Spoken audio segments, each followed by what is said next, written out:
Assalamualaikum warahmatullahi wabarakatuh. Alhamdulillah, wassalatu wassalamu ala sayyidina Muhammadin nabil ummi wa ala alihi wa sahbihi ajma'in. Amma ba'. Hadirin sahabat angin surga yang Allah muliakan, pada kesempatan yang berbahagia ini, marilah kita merenungkan keutamaan hari Asyura, yaitu hari di mana tanggal 10 daripada Muharram. Hari ini merupakan hari yang memiliki kedudukan istimewa dalam sejarah Islam. Pada hari Asyura, Allah Subhanahu wa Ta'ala menunjukkan kekuasaan dan pertolongannya kepada para nabi-nabi dan hamba-hamba yang beriman kepadanya. Hadirin sahabat angin surga yang Allah muliakan, salah satu peristiwa yang paling terkenal adalah ketika Allah menyelamatkan Nabi Musa AS dan Bani Israel dari kejaran Fir'aun. Ketika lautan berada di depan dan pasukan Fir'aun berada di belakang, maka Allah memberikan jalan keluar yang tidak pernah terbayang oleh semua manusia, di mana laut terbelah atas izin Allah. Kemudian Nabi Musa AS dan pengikutnya selamat, sementara Fir'aun dan pasukannya tenggelam. Maka peristiwa ini mengajarkan kepada kita semua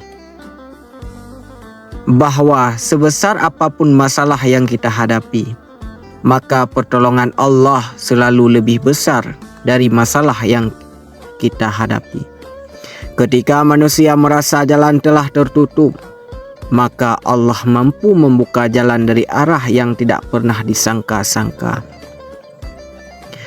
Hadirin sahabat angin surga yang Allah muliakan, Rasulullah SAW menganjurkan umatnya untuk berpuasa pada hari Asyura, karena beliau bersabda bahwa puasa Asyura dapat menjadi sebab dihapuskan dosa-dosa kecil selama setahun yang telah berlalu. Maka betapa besar kasih sayangnya Allah kepada hamba-hambanya. Dengan satu hari puasa yang dilakukan dengan ikhlas, maka Allah memberikan pahala dan ampunan yang luar biasa.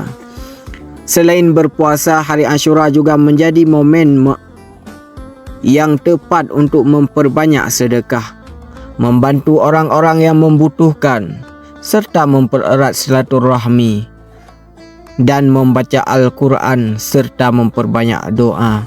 Hadirin yang Allah muliakan sahabat angin surga, banyak ulama yang menganjurkan untuk melapangkan nafkah kepada keluarga pada hari Asyura.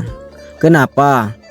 Karena hal ini keberkahan rezeki tidak hanya diperoleh dengan bekerja keras, akan tetapi juga dengan berbagi, bersedekah, dan membahagiakan orang-orang yang menjadi tanggung jawab kita. Ketika kita mudahkan urusan orang lain, maka Allah akan memudahkan urusan kita. Ketika kita membantu sesama, maka Allah akan membuka pintu-pintu rezeki yang sebelumnya tidak kita sangka-sangka. Karena hal itu, jadikanlah hari Asyura sebagai momentum untuk memperbaiki hubungan dengan Allah dan dengan sesama manusia. Jangan biarkan hari penuh berkah, jangan biarkan hari yang penuh dengan keberkahan berlalu tanpa amal soleh dan doa yang tulus. Oleh sebab itu, marilah kita memohon kepada Allah Subhanahu wa Ta'ala agar diberi rezeki yang halal dan rezeki yang berkah dan rezeki yang melimpah. Amin ya rabbal alamin.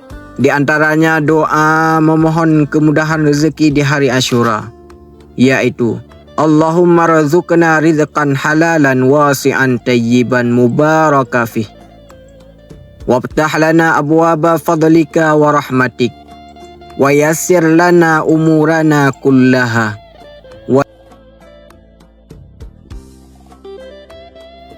waj'alana minasyakirin. Ya Allah, karuniakanlah kepada kami rezeki yang halal luas, baik dan penuh dengan keberkahan. Bukakanlah bagi kami pintu-pintu karunia dan rahmat-Mu. Mudahkanlah seluruh urusan kami dan jadikanlah kami termasuk hamba-hamba yang senantiasa bersyukur. Hadirin muslimin yang Allah muliakan, semoga hari Asyura tahun ini menjadi titik awal perubahan hidup kita menuju kebaikan. Semoga Allah mengampuni dosa-dosa kita, menerima amal ibadah kita, memberikan kesehatan, keselamatan serta melimpahkan rezeki yang halal, berkah dan penuh manfaat bagi kita. Amin ya rabbal alamin. Hadanallahu wa iyyakum ajma'in. Assalamualaikum warahmatullahi wabarakatuh.